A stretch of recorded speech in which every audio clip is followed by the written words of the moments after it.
You're at paceradio.net. The views expressed by the individuals during this broadcast are their own opinions, and they may not be the same as those of their group or other organizations they may be involved with.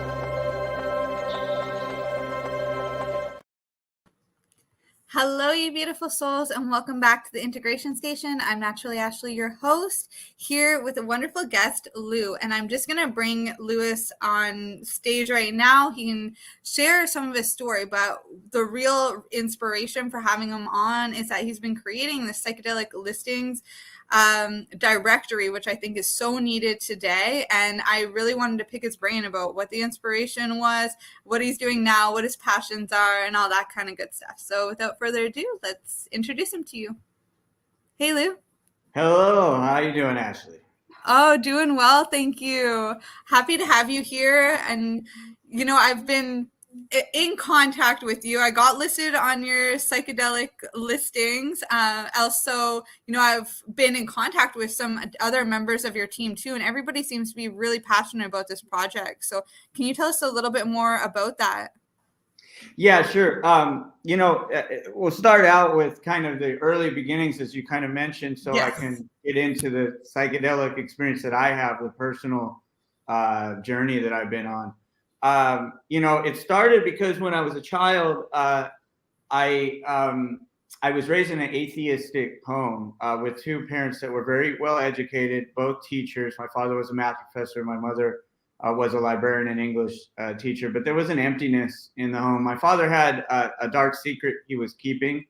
And that was that he actually, in his much younger life, before he met my mother, was actually involved in the Italian mafia in Manhattan. And so he had anger issues. He had a personality that didn't align with someone that you would think of as a math professor. And so there was a lot of strange dichotomies in the home and paradoxes, I guess you could say. And my experience with schooling was pretty negative, even in the first grade. And I didn't. And some of what may have shaped that was also that my parents. I didn't experience preschool or kindergarten or anything. I actually went straight to first grade, and that's not necessarily great for kids. Most of my family was old. My father was 47 when I was born. He was 9 years older than my mother. There was just a lot of I don't know, circumstances and ingredients that led to disharmony in my life and a feeling of something being missing, something not right, something wrong with even society in general, honestly. I felt the institutional feeling of schooling. I felt it was unnatural to have to sit all day long and focus on this academic kind of side of life and not be able to burn all this energy. And a lot of kids at that time were, as still is the case, were put on medications for focus and ADD, ADHD, all that stuff was happening. I remember, you know, my parents didn't put me on that stuff, but definitely they were recommended that I needed to be on ADD medications, things like that, which I'm kind of glad they didn't do. And so it was just a lot of disharmony and something missing. So by the time I had also experienced violence when I was young, I went to a very violent junior high school, things like that. By the time I was in high school, rebellion had really started to kick in for me, and I began experimenting with pot initially, and then the first psychedelic I ever tried was LSD. And my journey has been interesting because in those days, I would say I used psychedelics inappropriately and incorrectly, and really recklessly. And I got to see, I've seen both sides of psychedelics. There is an actual negative effect that can happen when people utilize the tooling inappropriately or recklessly, just like anything else, right? I could get in my car right now and hurt a bunch of people just being an idiot. So it's psychedelics are powerful, sacred tool, but they can be used inappropriately. Because of that experience, I think it was really good in a way, because it's allowed me to begin helping people use the tools in a really positive way. So my first experience with LSD was it was kind of like this hippie home, but they were really kind of dirty people. An old friend of mine, they had cockroaches all over their house, and it was really kind of uncomfortable place. The father used to sit there and he used to have cockroaches crawling his beard. It was like African kids with the flies on their face. It was the weirdest thing. But I would go there because we could openly, smoke pot and do psychedelics. They weren't too excited about LSD. They were really supportive of ingesting mushrooms and psilocybin, but they had reservations about LSD. But we were always doing LSD. My first LSD experience was fairly. I felt a bit of unease at one point in the trip. I had taken one tab of blotter paper at the time, and then began to experience it, saw tracers, had my first experience with certain slight visuals and kind of seeing fractals and things like that. And then I took a second tab, and that's when I started to experience a bit of anxiety, had to kind of stand up and went to talk with the rest of the group to try and I'd never felt that before. But the second time, or not the second, probably the third, it might have been the third time I took LSD was when it really took hold. And we were young, crazy kids, hustling money to figure out how to buy acid and buy pot. And so we had bought some LSD to sell a little bit, honestly, and have enough to take ourselves. And my friend put me in charge of it, which was a bad idea. And I ended up taking 3 tabs that night of what turned out to be stronger than anything we had gotten before that. And I had my first macro, almost what I would call the level of heroic dose experience. And that changed my life immediately from that point on. I had not a positive experience all the way through, I could tell you, and it hinted to the problems in my family home. It took me many years to integrate that experience. And luckily, some breadcrumbs along the path that led me to the type of tools and skills I needed to process that experience, because I didn't have them at the time. So like the initial part of that experience was an extremely powerful rush. I tell people, when you take a large enough dose of these substances, the kick-in time period is much quicker. So within 15 minutes, I was already feeling something pretty strong starting to build. I was with some old, just high school friends. They had this plan to go to some high school party, kegger beer drinking party, and that really went into a out of control place. I hopped in their vehicle, and this is kind of something that I'm going to say it's really funny with me and LSD. I have a long history with LSD, and LSD has had a very powerful and positive effect. I've also seen, like I said, some of the negative side effects of people misusing substances like this. But there's an almost humorous side to it. I have had a reoccurring theme with LSD that's Christian for some reason. I get this Christian experience, not always, but a lot. It's definitely a pattern where I'll have Christianity enter the experience for some reason. It doesn't happen on psilocybin, doesn't happen on peyote or mescaline experiences I've had, doesn't happen elsewhere, but for some reason LSD brings this to the foreground for me. And I actually had an experience with what I would call Christ energy, or what people might call Jesus Christ. Wasn't a human entity at all. It was an omnipresent presence that was speaking to me, and it was Christ. And I went in, I had, and like I said, I was raised atheist, so I didn't do a lot of. I went with friends to church to try and, like, as a middle schooler and high schooler, go to the dances and hit on girls, but I wasn't there for the religion. And so it didn't make sense because I wasn't indoctrinated into any type of religious Christian doctrine, and yet I was having this Christ experience. I went to this party and with my friends in this small little. I remember it was an Acura. It was like a 2-door Acura. I forget what model, but I remember it felt like we were in a spaceship. We were in there. There was a bubble for the windshield. It seemed really bent in a way. Everything was kind of distorted. That acid was hitting really hard. And I remember feeling just amazing, and then having this kind of direct link to this Christ-like energy. And then I said to one of my trip buddies, there was 3 of us, I said, I would love to just stay like this forever. I just would want to experience this forever. And one of our friends, they were a year older than me. He got very upset and said, "Don't ever say that." And it left this like intense moment in the vehicle, kind of a bad vibe. And there was a lot of stigma back then. So you have to understand, and there still is to this day, honestly, stigma around psychedelics. And so that stigma, powerful, it has a psychological effect, a chilling effect, and it really can make the experience scary when it's in your mind, this internal dialogue and stuff. And that was the experience he was having with the things I was saying. And it shook me a bit what he said. We had to kind of get past that vibe. We got to the party that we're going to, and that's when things really started to get out of control. I completely had a disillusion of ego. I began to feel like anything was possible. So they had a pool table there. I felt like, I could, have did I lose you? I'm here. I was just grabbing my... Okay. I wasn't sure. I was taking a moment. Okay. I lost feed for a second or something. Okay. Yeah. Sorry. What happened was I thought that I started to think I could have a telekinetic power over these pool balls. I kind of went into some interesting areas of what some people might even say was a psychotic experience, I guess, psychosis a bit. But it was very, very interesting because I had an effect on the entire party. People began to gather around me. And this is probably the first time where I realized how important routines were and what you're doing in your day-to-day life, because I started to have a routine, a moment of routine impact on my psyche, I guess you could say. It's hard to explain, but I started to feel like multiple days were passing. And in those days, I was in the habit of sleeping with my shirt off. Like that was how I would sleep. Take my shirt off, sleep in my boxer shorts, whatever. So in the middle of this party, I would lay down and take my shirt off and think that I was going to bed for the night. It's the strangest thing. I would close my eyes and I'd go to a place of complete void, of nothingness.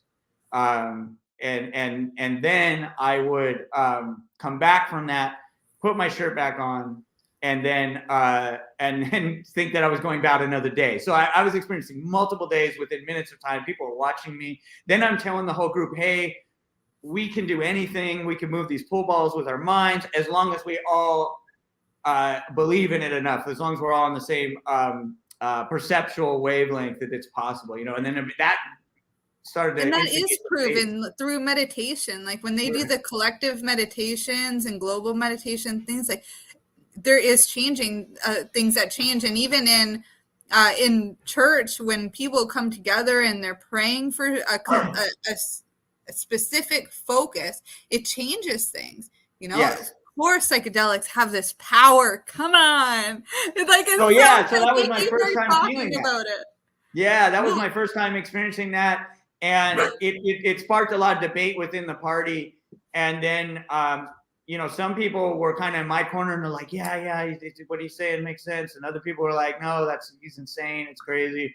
And then there were kind of people in the middle who were kind of the instigators, but they just wanted to see what happened and they weren't really swayed to one side or the other. It actually stirred the party up so much that they got very angry with me. I actually wasn't doing anything to be a threat to anyone or really disruptive in any other way than I was kind of expressing this philosophical viewpoint about perception of reality.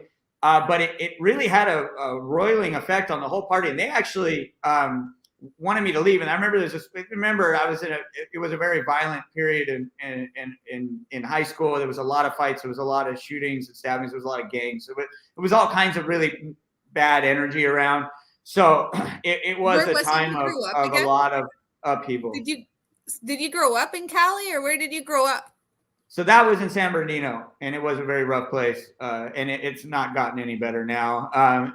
Very gang infested, rough place. A lot of gentrification of the coastal areas, especially Los Angeles, drove a lot of lower income people, and sadly a lot of gangs to that area. And it's just always had a rather notorious history for that, right? It's been mentioned in a few notorious movies, infamous kind of scenes like Fear and Loathing in Las Vegas and a couple of things. It's the home of the very first McDonald's, right? The founding of the first McDonald's was in San Bernardino.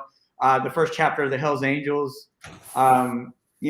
It was kind of an epicenter of meth production around that time. A lot of different things about it. None of them really positive. It went bankrupt like Detroit several years back now.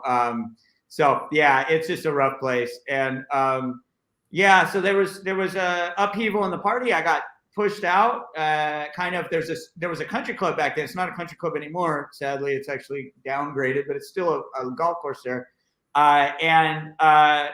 We used to go out in that golf course at night as kids and mess around and smoke pot and just, hang out like kids do. And so they kind of wanted me to leave. So we went out there and a group followed me. And then I continued this discussion about how anything's possible. I was like, I feel like we could levitate right now if we all agreed. But even there in that group, there wasn't an agreement. We weren't on one same page. And I don't know what would have happened had we could have achieved that. But one person in that group had started at the party and also followed me out. And this guy just kept saying to me, "Hey, you want to fight? Do you want to fight?" He wanted to fight. He wanted to fist fight with me for some reason. And he wanted to do it in a way that was more, he just had this feeling of wanting to, I don't know, man, some sort of duel between gentlemen on the field, I guess. It was interesting, but I had no interest in it. I was on LSD. It was completely no ego.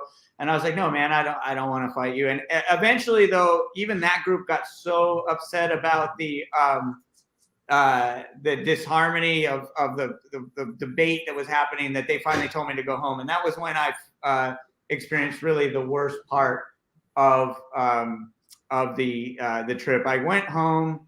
I went to go inside my house, and I had an experience of there's actually a lot more details, but I don't want to take forever. I went inside the home, and I had an experience of hell. I thought I was dead already. I thought I was in hell. The inside of my home felt like a furnace. I saw demons like flogging, tortured souls. I had a really powerful and frightening experience. I ended up getting completely naked in the home. My parents woke up. That was the first time they had found out that I was actually, under the influence of psychedelics. And and it just went sideways from there. And that led to a long experience with psychedelics because my parents took me to see a therapist. That was the beginning. That was the beginning of, our son's on drugs and it's bad news and I even rebelled further. And then sorry, my dog's. Let me let her out. Go outside. Yeah, absolutely. Yeah, I think a lot of us can relate to that, just. Sorry about that. Sorry. I don't know what's going on. Something's going on outside. I was just saying a lot of people can relate to that, like rebelling against their parents even further because there's that misunderstanding. It's like there's all these disconnects that are set in place because of culture, because it suits the dominator culture, but it drives wedges in families because certain members want to conform because that's their conditioning and because now they've adapted to it. And then that rebellion just goes stronger and stronger and stronger. It is beautiful to see families come back together when, psychedelics are doing that too. I totally know from experience too. And I talk to people who go through that all the time. It's really, really wild. It's wild because my mother now microdoses mushrooms, and that would have I never in my wildest dreams would have thought that was possible. And it started, and I as time went on, I became more and more open with my family about the fact how I felt about these psychedelics. Even though there was all this stigma, I was like, they're wrong. You haven't experienced it. I knew there was something so fundamental to psychedelics and so extremely powerful that it didn't matter what anyone said. And there was all this strange rhetoric around just the blanket, these are drugs and drugs are bad. It's like the South Park drugs are bad and K, like that whole mentality. And so after that, I continued on. And that experience was frightening. I mean, truly frightening. The moments where I felt like I was truly in hell and died, I had a communication with my cat. What saved me from that experience, my father was very rough. It was really interesting and cold how my dad responded to that. He just told me to go to bed and shut up, basically. Really was, my father had an abusive side to him. There was a lot of stuff I had to unpack over the years. And so when I went back into my room, and my parents kind of just went to bed, which is an interesting reaction to this because I was having a psychosis at that point. I could have harmed myself easily in that moment without the proper guidance, because I already thought I was dead, and I really believed it. My cat came into the room, and she spoke to me, and that's the crazy thing. My cat spoke to me. The cat jumped up on the bed when I was in the worst, just hell, just unbelievable human anguish and misery. She came up and sat next to me, and then I felt her energy. I felt her come in the room, felt her energy, and then she told me to breathe. She told me to calm down, and it was telepathic. It was a telepathic communication. She told me everything was okay. I wasn't dead. Everything was going to be fine. And that I just needed to breathe, and I just needed to slow down, because my mind was starting to spin off. And then she started to purr, and that purring was like, purring's a wild thing. When you're on psychedelics and a cat purrs next to you at that level, yeah, I can't even express to you what that did for me. But it saved me. I mean, it literally saved me, and I'll never forget that. Her name was Cassie. Had this really amazing connection with that cat. In the morning, came back to myself and realized, oh crap, what just happened here? I've kind of exploded my home situation. I left out the back door before my parents were awake. They came and found me, and that was when I had to go to therapy sessions and do all this stuff. And I was nowhere near proper, skillful, cautious use of psychedelics at this point. That was just the beginning of the journey. After that, I continued with the psychedelics, even though I was frightened by that experience, I still continued because I had seen something, kind of like pulled back the curtain, but it had gotten really out of control, and I continued. After that, I experimented with a lot of different things, including Datura. Datura changed my life as well. I don't recommend people do Datura. It's a bad idea. It's extremely, extremely dangerous stuff. But as a kid and reckless and just having to experience it, I did Datura about 5 times in my life. I ate the root. We had friends who actually died from Datura or went completely insane from it. Had a friend go home and rip his whole house apart. Literally beat up his father, tried to molest his mother. Police had to come. He was a 110-pound small high school kid. He had to be held down by 5 or 6 full-grown officers, actually. And he was okay after it, but other people weren't. So it's very dangerous stuff. But my experience with it was extremely powerful and positive. Actually, I had extremely positive experience with Datura. I wouldn't take it now. I don't feel confident enough to do that. But it showed me something that is, I think, really fundamental, has to do with our human experiences, that our Western civilization, based on a lot of this kind of Greek, logical, rational part of our minds, is very one-sided and isn't actually the whole thing. Rationality is great. It's had its powerful effect on our world and our ability to introduce certain technologies, medicines, what have you. Although the medicinal thing it's kind of a double-edged sword.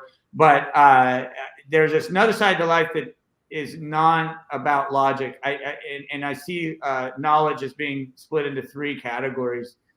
First category being the known and what human knowledge is. The second category being the unknown, in which basically scientists and philosophers and people are endeavoring to discover. And then the third portion, which I find to be really interesting and pertinent to what I'm saying, is the unknowable. There's a side of knowledge that we can never, ever know. We can experience, but we can't know it. I can't transmit it to you through any language. I believe that's what art is about, actually. Art is the attempt of communicating that which is ineffable, which is beyond language, which is beyond spoken word. And so I think that's what art really is. And that's what touches us when we see a powerful piece of art. It's that thing that just cannot be described and can't be known. And that relates directly to a part of life that is, I think, embodied in sort of meditation and those type practices, achieving a state of mind in which there's no thought, where there's no language. And I've only experienced that a couple times in my life. And Datura was one of the times when I experienced that in a couple experiences there. And that experience led to a complete stoppage of what I would call the internal dialogue, or, the thoughts I'm hearing.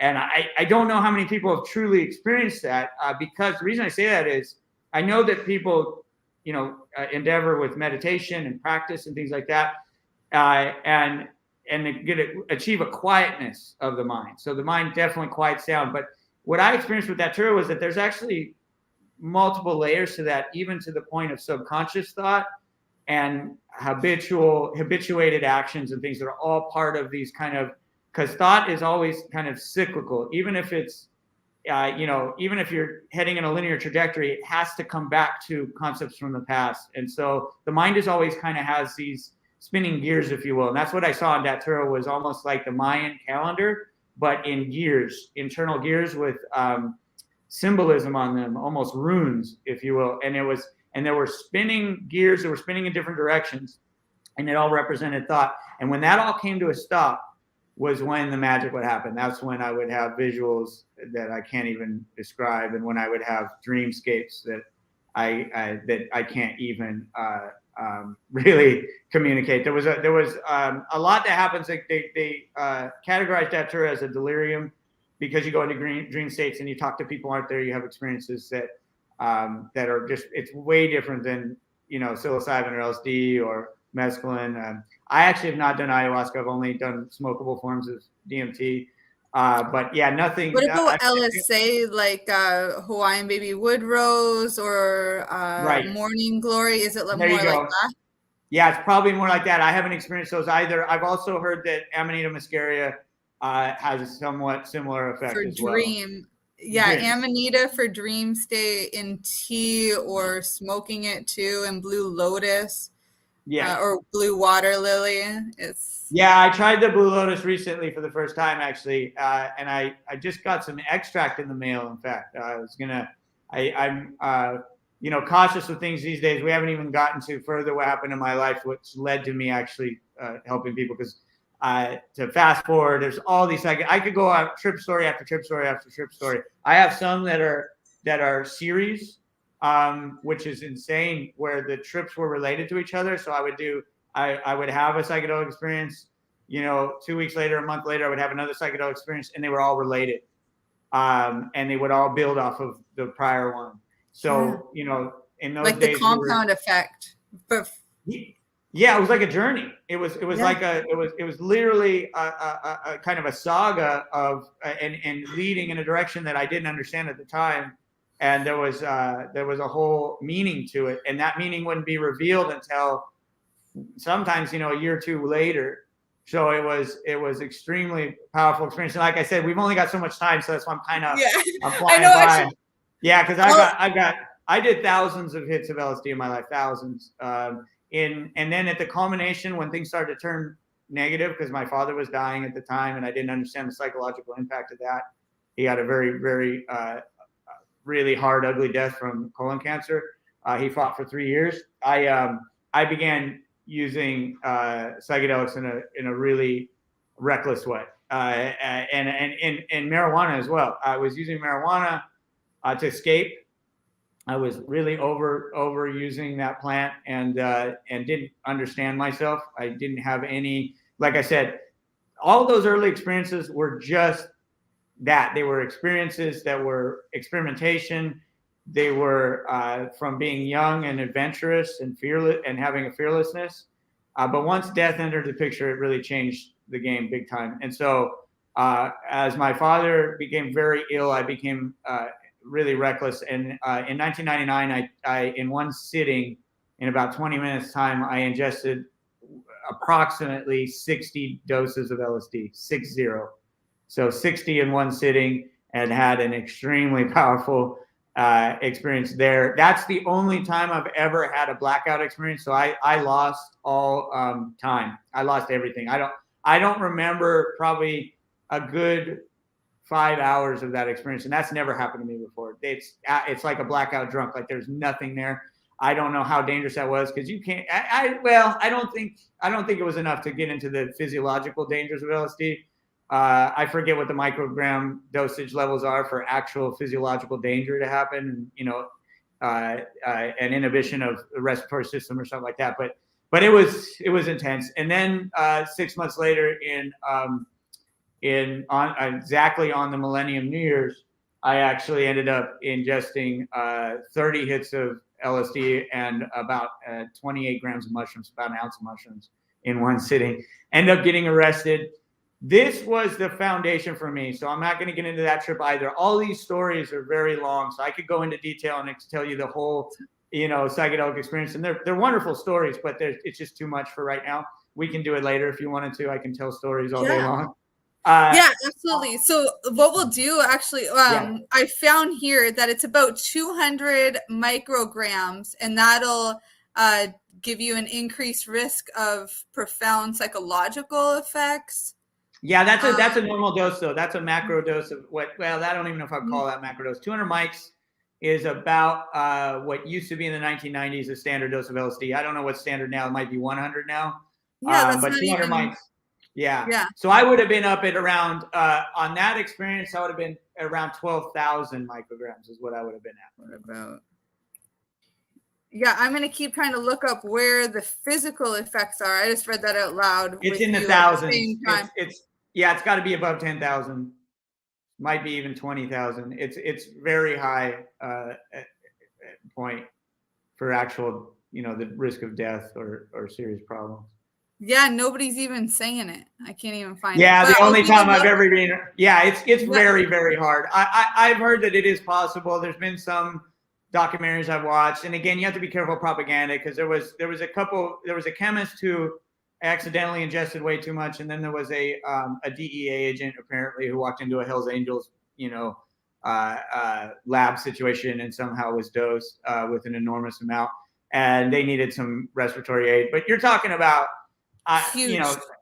thousands at 20,000, 50,000 micrograms, maybe more. I don't, you know what I mean? A whole gram's a million micrograms, right? So it's an insane amount that they had to take of pure LSD for you to be in danger. So I don't believe I was anywhere near that, but it was extreme. The following year, this is important. So you still don't hear people doing what you did, but being able to sit with it and have those experiences and take the time to do integration,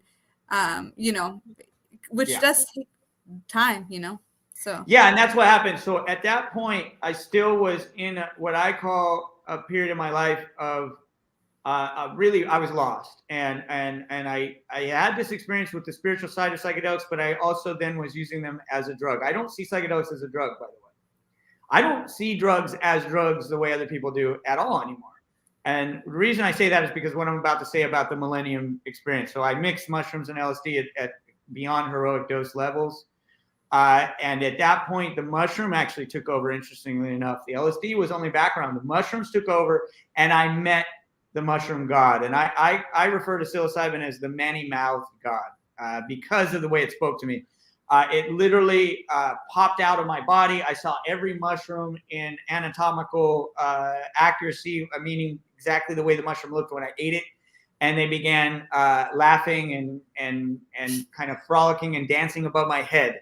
And they had that chipmunk voice from Fantasia, the Disney cartoon, like when the mushrooms are dancing and talking in the chipmunk voice. That was exactly what they did. It's really interesting about some of the cartoons and psychedelic stuff out there, because some of it's rather accurate. They spoke to me exactly like that in a high-pitched chipmunk voice, and they were like laughing and giggling, and it was very paradoxical to the experience because the experience was horrific at this point. It started out great. It went really terrible. I took an enormous amount. It was way too much, and it was abusive. It was disrespectful, and because of that, the mushrooms popped out and they began to exert their power on me, and they let me know in no uncertain terms. And I say they, it's not a they, it's one entity, but it's an entity 100%. This thing is a spirit, and this has changed my idea of what a true macro, or I don't know, macro heroic. We have these different terms nowadays. Because when I've kind of investigated a little bit more about the true peyote ceremonies that some of these tribal people will do, they're eating enormous amounts of peyote. My experience with peyote was very tiny amount, and I have a lot of caution and respect these days, so I don't take a lot. Ultimately, this world of business and constant go and screen time all that stuff is really not good for us. And it makes the psychedelic experience more dangerous and more difficult. We have to really prepare ourselves. And so I'm very cautious because I've experienced the scary side of this stuff. And I've had my talkings to, I've been talked to, you know what I mean? I've had some moments where I've been sat down by the spirits that are the powers that be in those circumstances. And they've let me know in no uncertain terms that, you know, what the hell are you doing? Why are you here? There's so much work you need to do on yourself. Mm-hmm. You shouldn't even be here. So I'm someone who has a roadmap and understanding, but I'm not someone who is by any means a master at this or at any high level with it as far as the actual practice, because I'm still in the world of business and managing all these things and just like most of us, running around like crazy, trying to figure out how I'm going to unhook from the rat race, which has been extremely difficult. It's, you know, all those things, but ultimately my kind of investigation into this has shown me that these people are ingesting enormous amounts of peyote buttons, and then they're having this powerful experience of meeting the deity, mescalito, or whatever they want to call that. To them, it's a god. You know, to them, it's a direct link between the deity that lives within the plant and then the overguiding spirit of the universe. And so that having that experience requires very, very large dosage. In my experience, that's what I experienced on mushrooms, and I can certainly see how you would have that experience with peyote. I ingested peyote in very small amounts and had an experience with that deity. It spoke to me. It taught me a song and a dance, actually. Very interesting. But I did not see it in corporeal form right in front of me. These people are talking about experiences where they actually see the spirit that's held within that plant right in front of them. And for that, I think the dosage level is extremely high. I had that experience. I was arrested later that night, and I got an experience of what I would call the art of stalking or ego mitigation. Basically, the mushroom allowed me to survive that experience. I actually attempted suicide several times that night. I believe that was after I went through this trial period. Again, the experience itself, we'll have to talk about it in depth another time. But yeah, we're having you back for sure, Lou. Yeah. I then went on to there's with serotonin agonist type psychedelics, not with at least my experience with Datura was different. But with serotonin agonist type psychedelics, for me, there's a very kind of well organized phases to it. So there's the initial part, which is however much you've ingested, you go through, purging, you go through some of the more, difficult parts of the entry experience and changing consciousness levels. In some cases, it can feel like you're dying, which is really just a shift of wavelength of energy to a new, perceptual wavelength. Really, I definitely believe consciousness is not happening in our brains, but that our brains are more like a radio transponder. If that's even really an accurate description of our reality at all, we may just be experiencing some description of the world and not really what it actually is. So do we even have brains? I don't even know that at this point. Like, yeah, we do, as long as we're in the rational confines of the way we experience reality, but there's whole other levels to this. So I experienced how to change people's mentality and energy and mood through the use of behavior, actions, and words. And I was puppeted by the mushroom. I was arrested happily. This is a funny thing. So the phases, the trajectory of the psychedelic experience, serotonin agonist experience, like LSD, psilocybin, peyote, those, I believe, the entities contained within those medicines are geared towards teaching you how to live your life to be healthy, happy, and at peace. Something like Datura is not for that. Datura is about knowledge on a whole different level. And the ancient people that used it say that they use it for divination, right? And a lot of the South American tribes that use ayahuasca and had all this medicinal knowledge attributed to a strain of Datura, actually, and they don't use it anymore. But it was used by the ancients to divine knowledge about their surroundings. So it's a totally different type of psychedelic experience. But in the serotonin agonist experience, there are phases, and a part of the serotonin agonist psychedelic experience is the challenge, you're faced with something difficult and you have to overcome it. And then when you do, you're given a reward. Well, that challenge will be directly proportional to the size of the dose that you decided to take. So when you take these enormous doses, that challenge becomes enormous. And for me, I went into a state of psychosis. Again, I've experienced it several times. I was definitely schizophrenic. I believed I was talking to George Bush Jr., the president at the time. This was in 2000. I believed that I needed to die and be reincarnated because it was the dark energy within my being that was fueling the end of the world, and the nukes were going to launch. It was insane. It was really psycho. Eventually, I made it past that. I was waiting for, because I actually ran into traffic and got hit by a car. I was trying to, again, we'll talk in detail about all this stuff, how it happened. I was walking up to strangers on the street. They were my father. I would start talking to them because obviously my father relationship was very powerful at the time and important. He was dying. So I was walking up to strangers on the street, and they would be my dad. It would be my dad, and then it would morph, and they would be a stranger, and they'd be very concerned for my well-being. And I was looking for a way out. I was looking to see when was I going to get the sign that this trip was ending and I was going to be okay, or maybe I was going to die. And that sign came in the form of law enforcement, which is absolutely never what I would have my history had with any of these. Most of the time, like, I want to stay away from law enforcement. That's the last thing I'd want. But the mushrooms set it up so that law enforcement was the sign. And at that point, I got to see mastery and unbelievable effects. I was puppeted by the mushrooms, and I became completely fluid. And I knew at that point when they showed up, I knew it was a sign. I can't tell you how I knew that. It was internal. It was in my body. The mushrooms told me, you made it. Sit back and relax and enjoy the rest of the ride, because now you get to see your reward. And that was the most epic thing ever.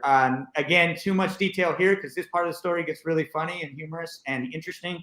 I was arrested, but I wasn't charged. I did have illicit substances on me. I had LSD. I was given my LSD back. It wasn't in a form they could tell what it was, but I was given it back. I was released without charge. I impacted the lives that I came across that night with nothing but positivity. Everyone I came across within the system that night was in a horrible mood. They were working on New Year's Eve. They were miserable. They were dealing with all kinds of drunks and aggro people and all kinds of mental health issues.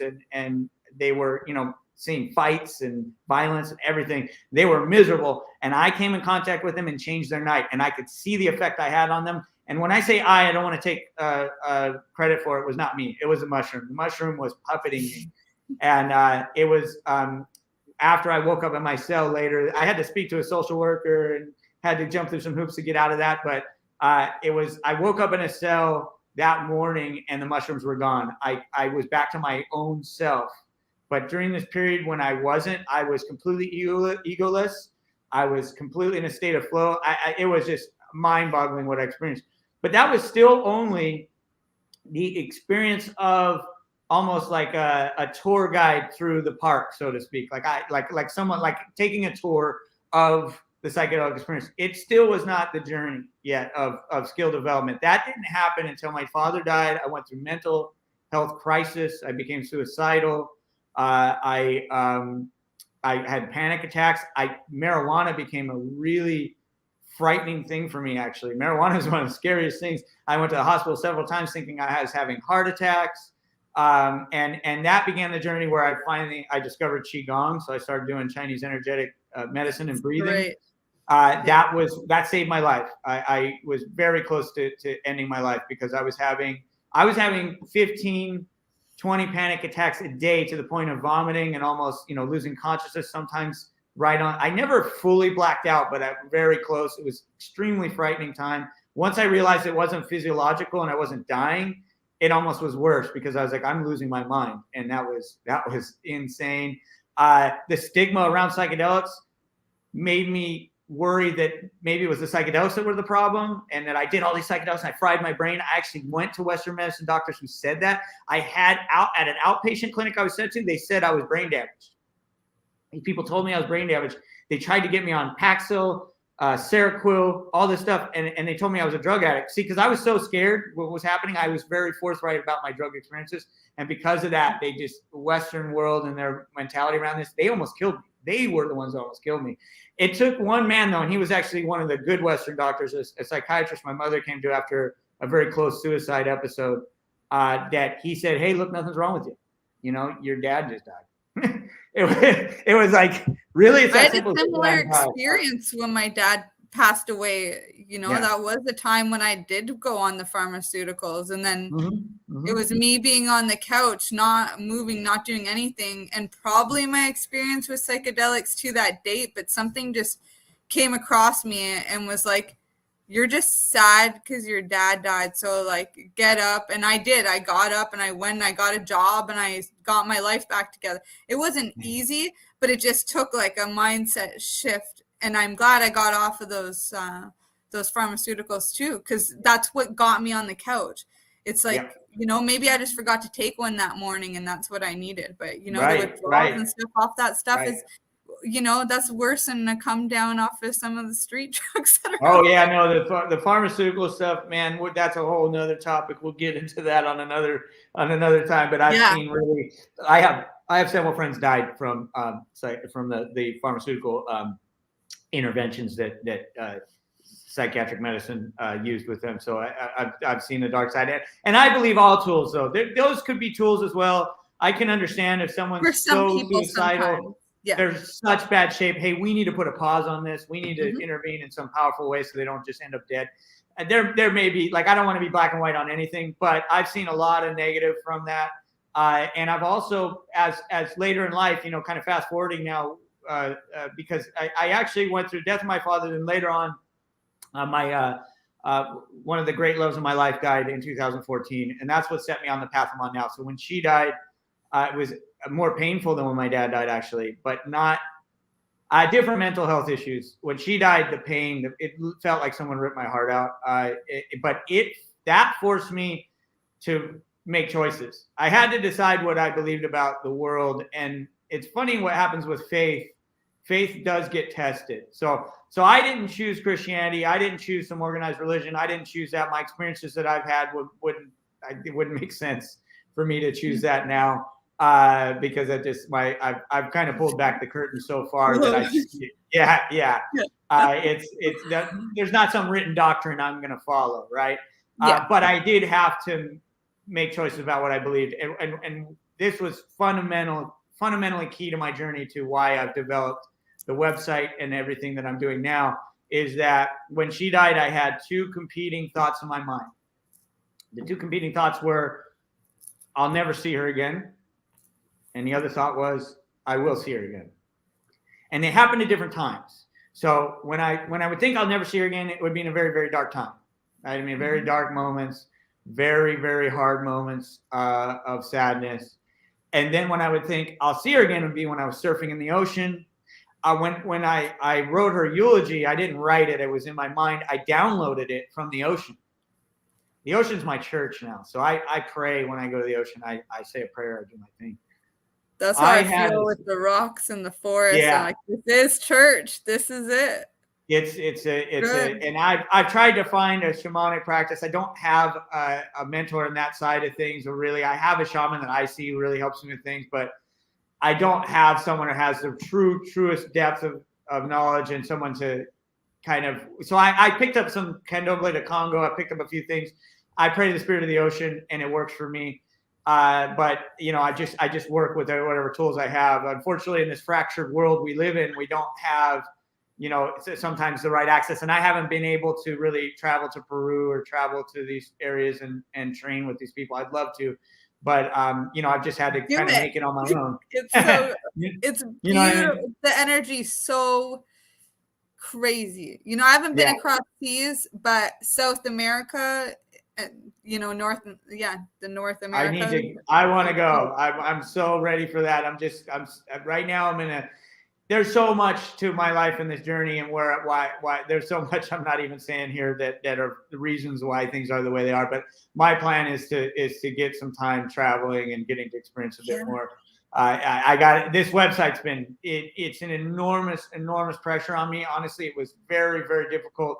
The investment dollars, everything has pushed me to my limit. This year has pushed me so hard to where when I say faith gets tested, I've been in some dark places even this year. Even with the skill I've developed, even with all the work I've done, it has been hard. the financial battles of this world are so toxic and difficult. We're in a silent depression right now. This is a real thing. Like it's almost hard to eat right now, let alone do anything else. Everything has to have a return of investment. Otherwise we're fucked. That is a lot of risk to be taken in a day. That's a lot of willpower. That's a lot of stress. That's going to lead to a lot of mental health issues. And it's not natural. No, it's not a natural way to live. We're not living in a natural environment. Yeah, the pressure is insane. No, I don't think at any time in history, people have had to deal with all kinds of pressures, and people have died horrific deaths and had to face famine and everything. But we're dealing with something different. It's something so toxic at a level of constant, never-ending activity, and that never-ending activity is and it's always on the screen nowadays. Everything's on this damn screen. My social life's on the screen. My business life's on the screen. Kids, their school, their entertainment, their exercise, everything. That's how they're growing up. And it's toxic as hell. It's not good. So it's, and again, I'm sure that we could use technology in a positive way. We just aren't right now. I'm sure that we could align our society in a different way that could be positive, but that's just not where we're at right now. And it's a personal choice. Some people are figuring it out, but it's a choice. Are you, is that still not going to be a priority, or are you going to acknowledge that it's a big part of your life and maybe a problem and maybe messing with your health and your mind, and maybe you can do something to optimize on this thing that's taking so much of your time? How do you make it work for you instead of? It's hard though. I mean, right? You make and you don't know what you got yourself into at some point. Like a lot of us started. And there was a key point in my life where I was homeless at one time. And I'll tell you right now, when I was homeless as a kid, it was the happiest time of my life. And I regret certain choices I've made now, to be honest with you. I can't go back now. I made my choices. And there's a certain, my father used to say, it was funny. He used to say, all roads lead to Rome, right? I think had I stayed that course, I would have met other challenges. There would have been challenges either way. It's just there is a saying though that the kind of Buddha saying that to find enlightenment in the temple is one thing, but to maintain enlightenment as you come back into the world is the true challenge, is the real deal. And so, finding that balance. Right now, I haven't eaten in 4 days, going on 5 days. I'm on a fast. That has helped enormously. That was something else I was going to talk about. I'm not able to get the downtime that I need, the time of actual meditation, the time of doing nothing, the time of really unhooking. I'm bombarded with problems. My mother, for instance, has dementia. Her and I are business partners. She's adamant about not admitting her mental health issues herself. And she's threatening the very core of my financial being because she has been scammed out of, I don't even want to tell you how much. It's an ungodly amount of money which she's given away. And in the process, because I partnered with her on properties and things like this, I'm completely at risk. The last 25 years of my life that I built are all on the chopping block right now. And it's been insane. So trying to balance all that and maintain faith and maintain, mental health.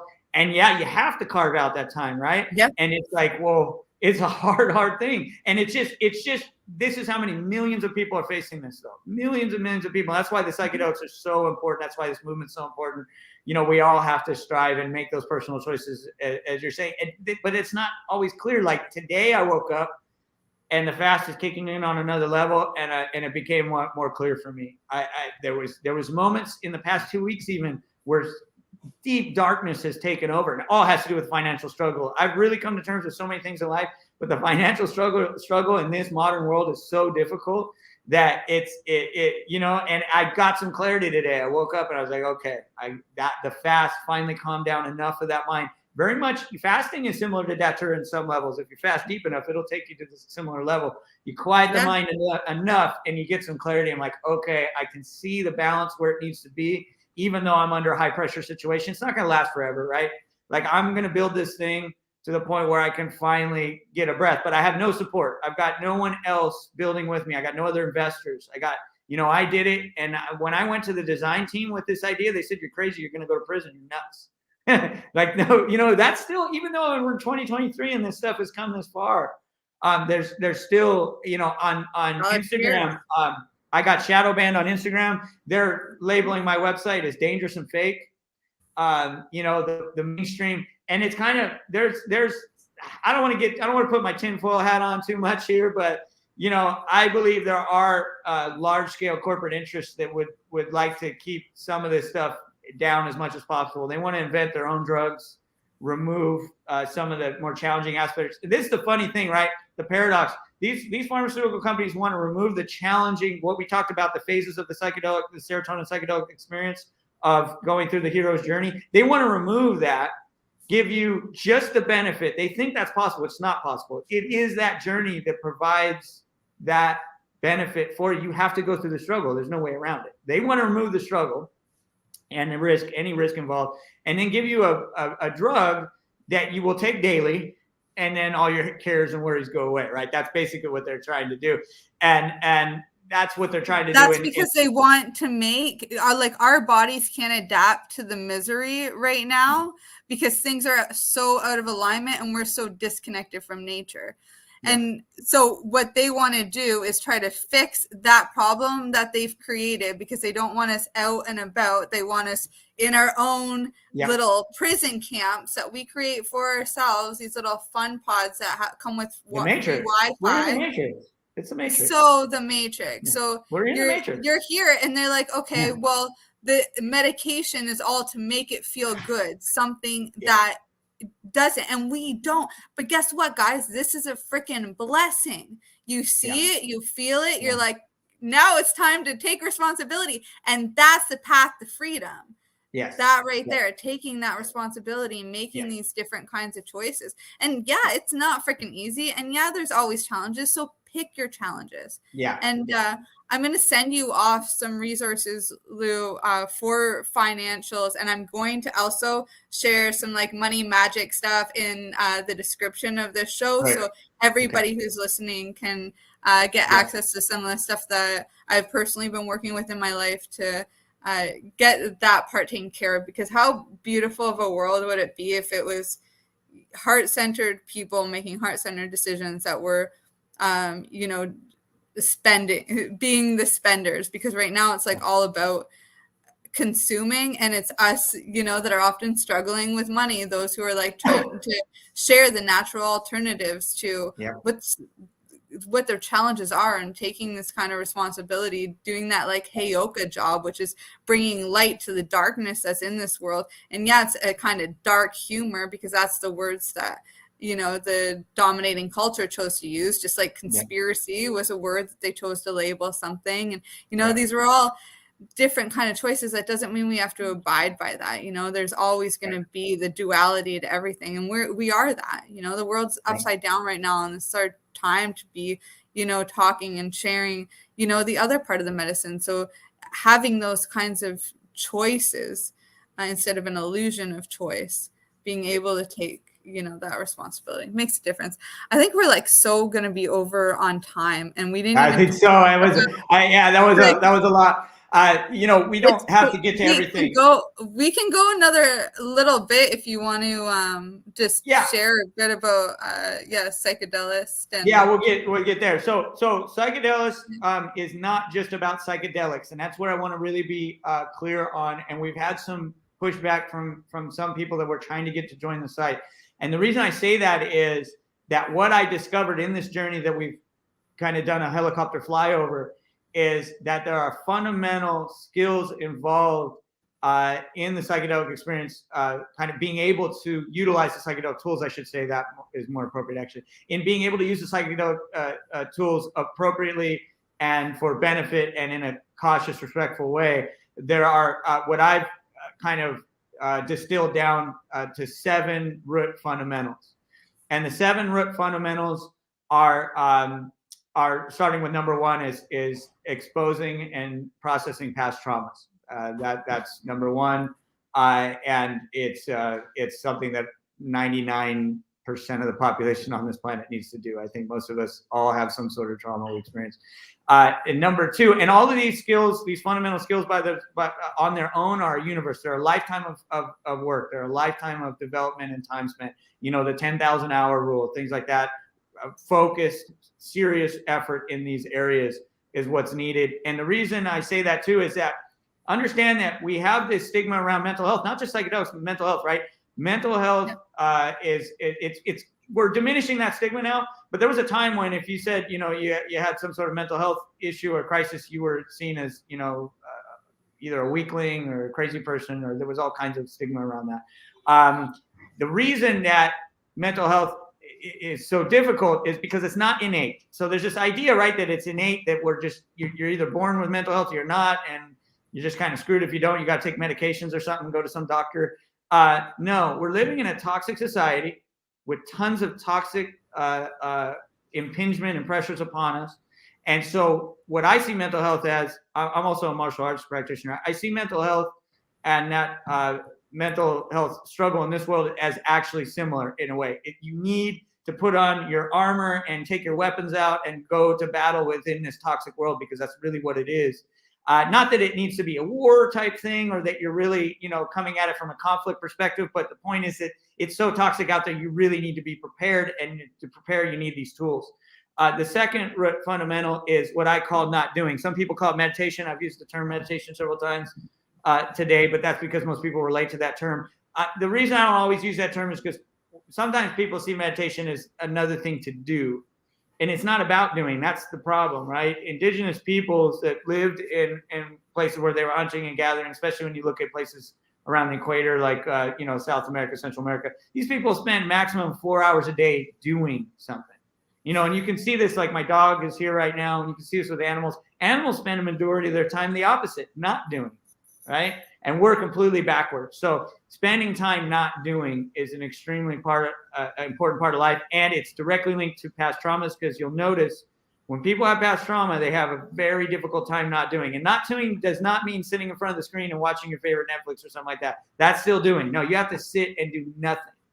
And when you sit for long enough and do nothing, you will come across yourself. You will come face to face with yourself, and that's when you'll have to face some past trauma. So those two are linked. Number 3 is connecting with nature.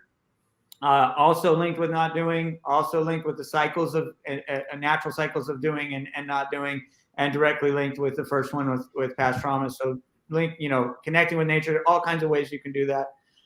The fourth one I hinted to a bit with the discussion of my girlfriend dying. That was that's your beliefs. So your belief systems are really important. And we don't even realize oftentimes how much our minds are very much like computers. We are programmed. And oftentimes we're operating off of what I call automated beliefs. People don't even realize that they're operating off of beliefs and never taking the time to actually sit down and assess the belief and say, well, wait a second, why do I believe that? And how much pain is this belief causing me? So a lot of times people's beliefs, if I had chosen to believe I'll never see my girlfriend again, I would not be here today. If I had chosen that, it's not about the thoughts you have in your head. And that's also what's important. Thoughts are very much like, radio programs and just receiving thoughts. They're out there in the ether. We're receiving them. What gives them power is our decision to believe them. If I decide to believe something, I add enormous power and weight to that thought. If I don't believe it, it's just a thought. It doesn't mean anything. It just flitters by. It has no weight to it or ability to anchor into anything. But once I believe it, very, very powerful. And so belief, it's a huge world of belief out there around relationships, around drugs and psychedelics, around, spirituality, around so many things it impacts. So belief's extremely important. Number 5 is relationships. We're a social creature. We have to, maintain relationships and have healthy relationships with people. And it's a whole skill set: relationship building, relationship maintenance, and especially relationship repair. Most people do not understand relationship repair. There's 5 main steps to relationship repair. There's, when something has gone awry within the relationship, there has to be an authentic apology. There has to be atonement. There has to be a responsibility on the victim's part, the person who feels like they were wrong, of saying, you know what, I'm going to let it go. Then there has to be a sensitivity to the trigger points and sore points caused by whatever happened on the side of the transgressor. They have to be willing to participate in that. And then the 5th step is the final integration. We can talk a lot about that. There's a lot more information there, but people don't understand how important all 5 steps are. People go through the forgiveness phase and they say, I'm sorry, and then they move on, and the thing happens again. It keeps happening. You can see that in romantic relationships. You see that in all kinds of relationships. where they don't go through all the steps, and so they keep repeating a pattern. You can't avoid this. There are certain things in life that are fundamental. The sixth fundamental, honestly, could have almost been two. It's diet, exercise, and breath work. Breath work itself is almost on its own. It's extremely important.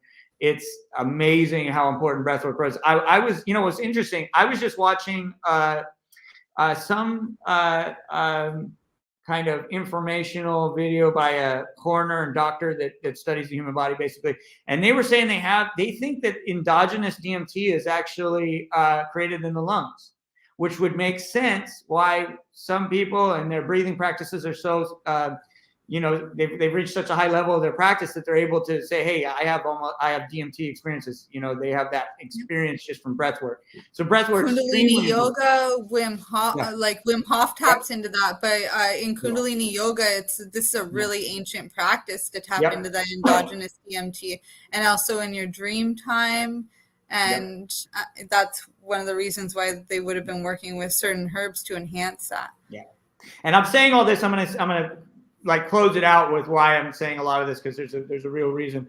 The seventh one and the final root fundamental is embracing being uncomfortable. We're always seeking comfort, seeking comfort, right? And that's even part of what is the motivation to avoid the first fundamental, exposing and processing past trauma. That's never a comfortable process. It's not fun. It doesn't feel good, but it's necessary to free yourself and to become healthy again. Embracing being uncomfortable is how you grow. A lot of times I'm in awe of these guys that climb mountains and stuff like that. I wouldn't do it. The things that they face are insane, but you can imagine what spiritual heights they're able to achieve because they're willing to embrace being uncomfortable. And that's how you can, that's the only way you can really grow. You have to be uncomfortable. You have to face your fears. You have to face certain pains. You have to face certain things to really grow. So embracing being uncomfortable is the seventh root fundamental. So the thing is that the reason I'm saying this is Psychedelist is not just about psychedelics themselves. It's about the skill practices involved with being able to approach psychedelics with a mindset and skill level that will lead to the ultimate optimum benefit of communing with these spirits. And that is so important. And so it's hard to, we're trying to get other people to join the site as well. Like we want to, get people who are meditation coaches, breathwork coaches, sound healers, all types of practitioners. But when we reach out to them, they go, oh, no, you're about psychedelics. That's not what we do. And they don't seem to understand that, hey, what you do is really fundamental in being able to approach this in a healthy and positive way. And so that's why I say that. Psychedelist.com is what we're really trying to embody is the complete movement, the complete idea of what mental health is about. You don't ever need to take psychedelics in your life to achieve spiritual enlightenment and peace and harmony within your life. You just need to practice these these seven root fundamentals, honestly.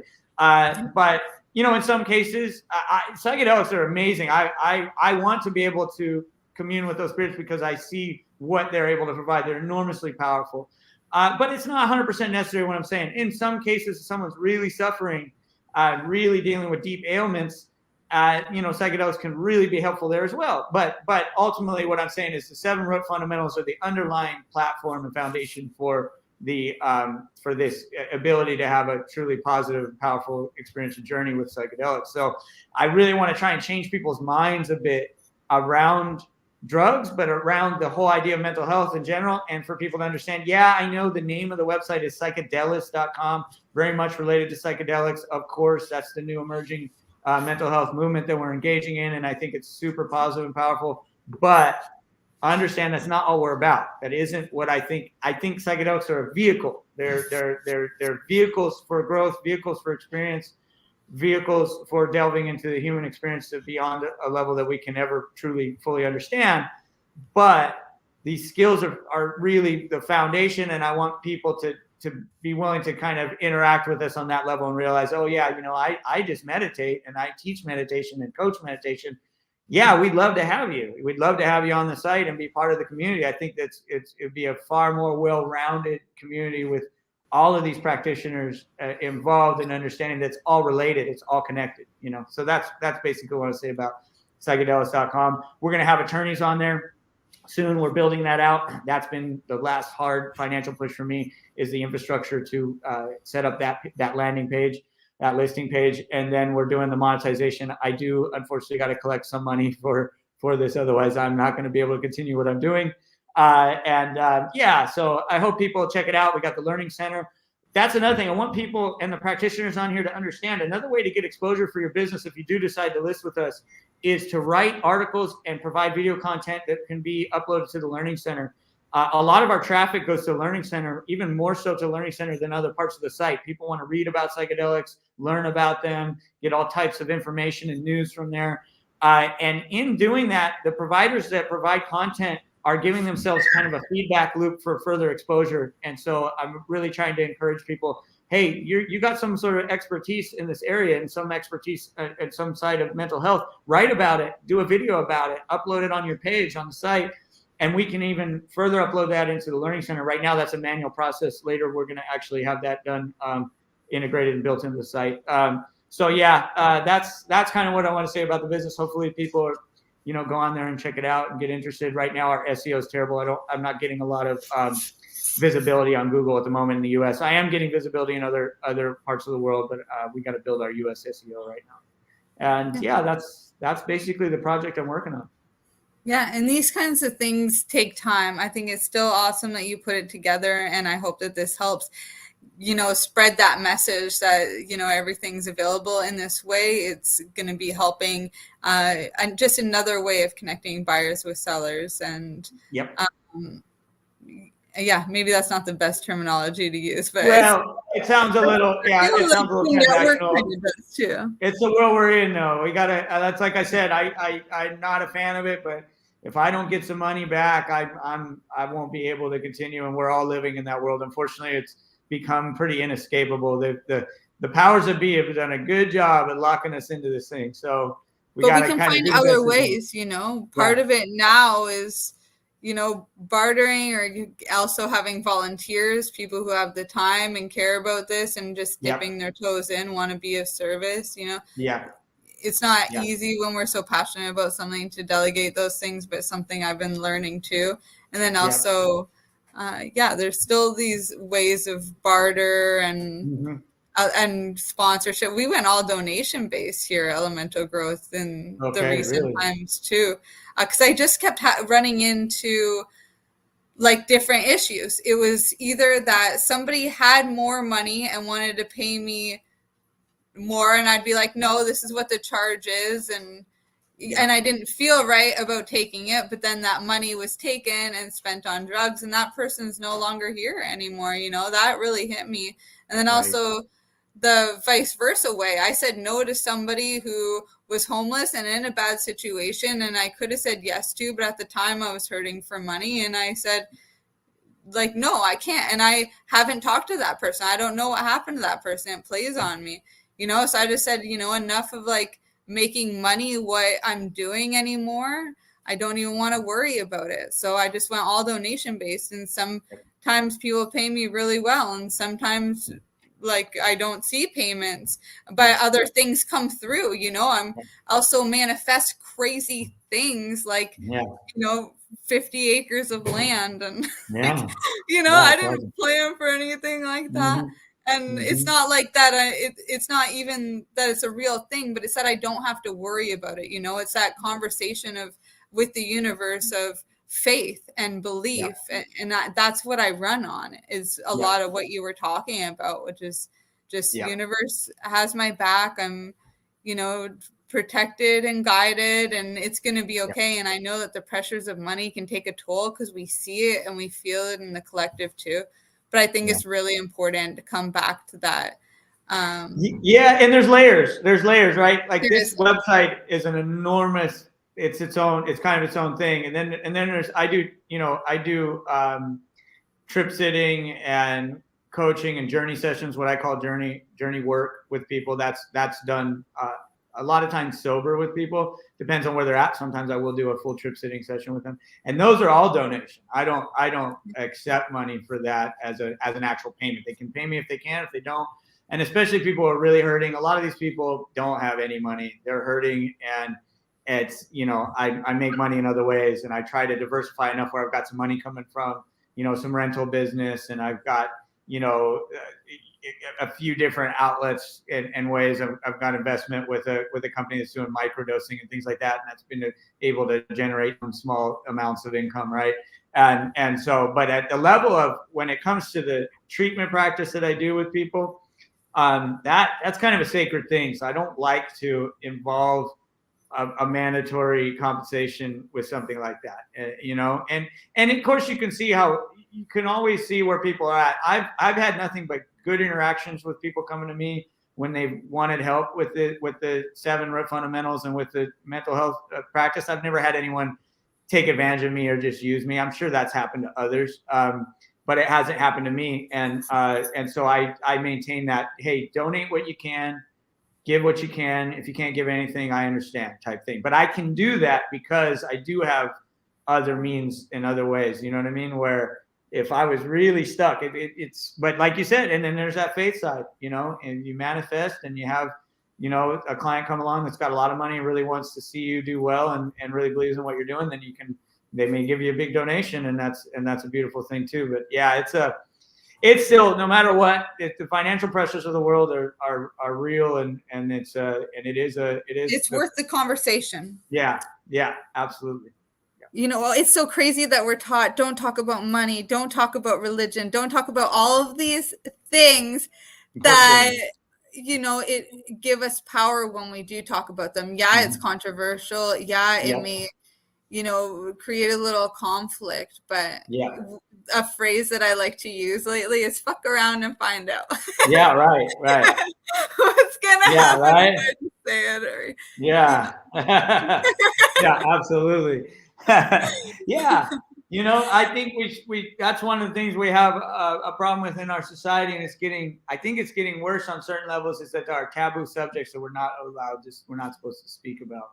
And I don't agree with certain aspects of that, because I think when you force people who have certain, probably maybe even toxic and ugly viewpoints, to keep quiet, I don't think you're actually fostering healing or fostering a society that's moving in a positive direction, because those people harden. They maintain those beliefs. Just because you force them to not talk about it doesn't mean they still don't believe those things and still aren't gathering in secret and still aren't maintaining, this is like, racial topics and things like that. One of the guys, I forget the guy's name, but I love him. He's a black blues player that works with KKK members and has gotten many of them to disavow, their old position with race and with the KKK. And I'll tell you what, right now, it's what he does is openly allows them to communicate their viewpoints. There's no way to make progress without open dialogue. And we've got a world today where there's things that you're not supposed to say. And that's happening on Instagram, that's happening on YouTube, that's happening on all these platforms where, you can't say these things. I think that's really negative. It's not having a good effect. What I guess some people think is that, I think what people think is if we don't allow them to talk about it, then it won't spread these ideas. I don't think that's necessarily true. I think people still have, and we're too late in the game. These people have these ideas. They've had them for hundreds of years in some cases, maybe longer. They're not going away unless we openly discuss this stuff and allow them to say whatever they have to say. In fact, that's a big part of communication, is allowing someone to just express themselves, no matter how unsavory or ugly it is what they have to say. But allowing them to say it is important in fostering that dialogue that starts to get where someone's willing to finally go, okay, this person listened to me, I'm going to listen to them. And if you can do that effectively enough, and that's kind of what happened on my mushroom trip with law enforcement and all that stuff, is the ability to truly interact with someone and not allow egos to take over and flare up and get into yelling matches and get into trying to control other people. Just allowing people to communicate, no matter how ugly it is, then saying, hey, have you considered this? Have you considered other things that I've heard your argument, I've heard what you have to say. Have you thought about this? And if you can get to a point where the energy is just right, sometimes you can really change minds. But we're in a world now where it seems more about censorship a lot lately. And that's, I don't agree with that. Yeah. This is one of the reasons too why you're bringing attorneys and things to a one central location like Psychedelist, so that it's easy for people who are getting into these kind of situations. Yes, censorship, but also, traveling through the States like I have this year, I've gotten in trouble for cannabis twice. Right, and there you go. They're fines, but still, like, why is this even still happening? I'd like to talk to somebody and even, try to help in that kind of activism, because like it's unbelievable to me that in today's age we haven't figured out that it's illegal, that it should be illegal to make plants illegal. Yeah, it should be illegal to make plants illegal, and ultimately, the Greek idea of Pandora's box is a real thing. Unfortunately, not just plants, drugs in general. For every, the Newtonian idea, for every action, there's an equal and opposite reaction. The war on drugs has created an equal and opposite reaction, and it's been just horrendous, the results. It does not work to restrict people and control people in the way that we have. And you can see this in places like Iran, where they have this, death to all drug dealers policy. Their opioid addiction rates are higher than they've ever been. They have such an enormous opiate epidemic in Iran right now. It's out of control. And their actual consequences there is severe as it gets. It does not solve the problem. Do you know what else is there? Poppies. Right. Do you know what else is there? Soldiers.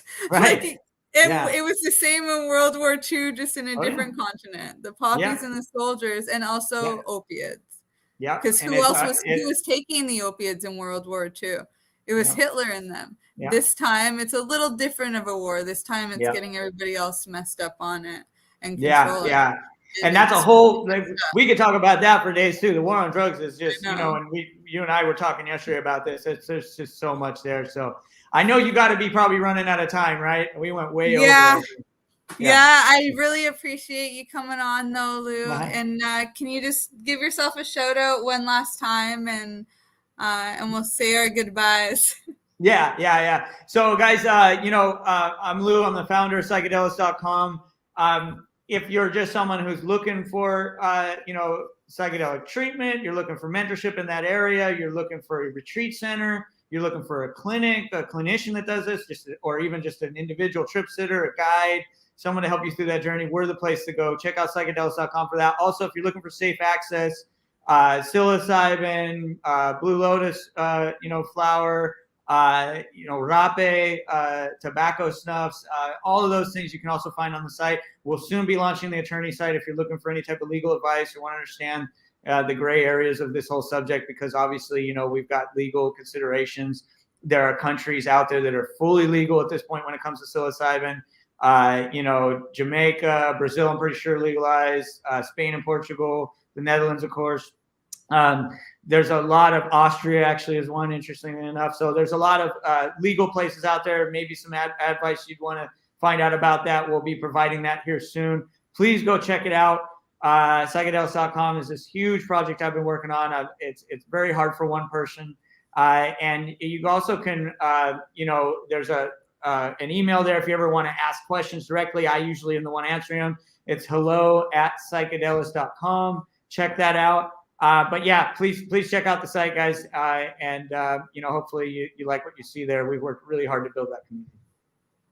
Thank you so much. I really appreciate you, Lou. Yeah, absolutely, we'll talk again soon. Okay, sounds great. Talk again soon. Yes.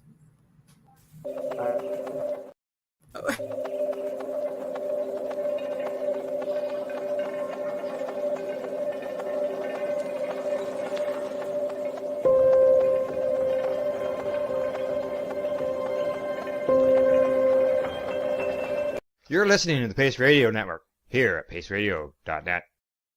The opinions of the individuals during this broadcast are their own, and may not be the opinions of their group or other organizations they may be involved with. All medical advice during our broadcast is not a medical opinion and should be checked with your medical physician.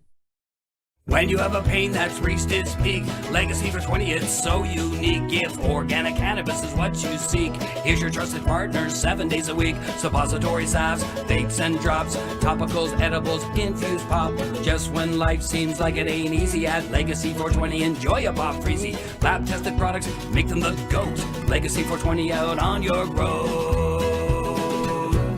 Legacy 420 in Tyndonega Mohawk territory. Indigenous organic cannabis at its finest. Enjoy the buzz of legalization with Campbellford Lifestyle Shop. From lights to plant nutrients, books, consumption accessories, and more, we've got all your basics to grow or consume cannabis. Visit our info center or take a look at our piercing services and body jewelry, now available in-store through Campbellford Lifestyle Shop, 17 Bridge Street West, Campbellford. Limestone City Hydroponics is Kingston, Ontario's hydroponics shop. Take your growing to the next level and create the optimal environment with a tent kit, or maximize your yield with an ebb and flow flood table kit. Either way, Limestone City Hydroponics has more sizes and options to fit your needs. Are you looking for the power of the sun that adapts to your budget? Then look no further, as they have professional grow lighting. They have indoor grow systems that are easy and cost effective, with many options to fit your living space and lifestyle. Cultivate your growing potential. We have everything you need to succeed. And if you can't make it to the store, they offer local delivery to the greater Kingston area. Remember, when you're looking for experts to help you grow, then look no further than the locally owned Limestone City Hydroponics, 105 Sunderland Drive in Kingston, Ontario. Call them at 613-548-0420. We are people advocating cannabis education here at paceradio.net.